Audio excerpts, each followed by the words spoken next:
ಹಾಂ ರೀ ಝೆಲೋ ಮಾಡೋದು ಎಷ್ಟು ಗಾಡಿ ಇದು? 2018 ರೀ. Owner owner second owner. Second owner ಆಗಿದೆಯಾ? ಹಾಂ ಸರ್. ಡಾಕ್ಯುಮೆಂಟ್ಸ್ ರನ್ನಿಂಗ್ ಇದೆ ಗಾಡಿದು? ಹಾಂ ಎಲ್ಲ ರನ್ನಿಂಗ್ ಇದೆ ಸರ್. FC ಡಿಸೆಂಬರ್ ಥರ ಇನ್ಸೂರೆನ್ಸ್ ಟ್ಯಾಕ್ಸ್ 3 ತಿಂಗಳು ರನ್ನಿಂಗ್ ಆಯ್ತು ಸರ್. ಗಾಡಿ ರನ್ನಿಂಗ್ ಎಷ್ಟಾಗಿದೆ? Running 196 sir. ಟೈರ್ಗಳು? ಹಾಂ ಸರ್, ಟಯರ್ ಹೊಸವೇ ಸರ್. 4000 ಕಿಲೋಮೀಟ್ರ್ ಓಡಿಸಿದೆ ಬರೀ ಹಾಕಿದ ಮೇಲೆ. ಎಷ್ಟು ಬರುತ್ತೆ ಇದು ಮೈಲೇಜ್? ಮೈಲೇಜ್ ಒಂದು 14-15 ಬರುತ್ತೆ ಸರ್. ಲೋನ್ ಯಾವ್ದಿಲ್ಲ ಗಾಡಿ ಮೇಲೆ? ಲೋನ್ಗೇನು ಏನಿಲ್ಲ ಸರ್.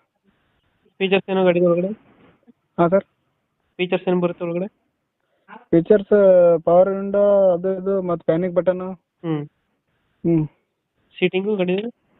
ಹಾಂ ಸರ್. ಸೀಟಿಂಗ್ ಎಷ್ಟು ಬರುತ್ತೆ? 7 ಸೀಟ್ರ್. 7 ಸೀಟರ್ ಗಾಡಿನ? ಹಾಂ ಸರ್. ಮೈಲೇಜ್ ಎಷ್ಟು ಕೊಡುತ್ತೆ ನೀವು? ಮೈಲೇಜ್ 14-15 ಕೊಡುತ್ತೆ. ಎಕ್ಸ್ಟ್ರಾ ಫಿಟ್ಟಿಂಗ್ ಏನು ಮಾಡ್ತೀರಾ ಗಾಡಿಗೆ? ಎಕ್ಸ್ಟ್ರಾ ಫಿಟ್ಟಿಂಗ್ ಏನಿಲ್ಲ ಸರ್. ಪ್ಯಾನಿಕ್ ಬಟನ್ ಅದು ಇದು ಅಷ್ಟೇ. ಹ್ಞೂ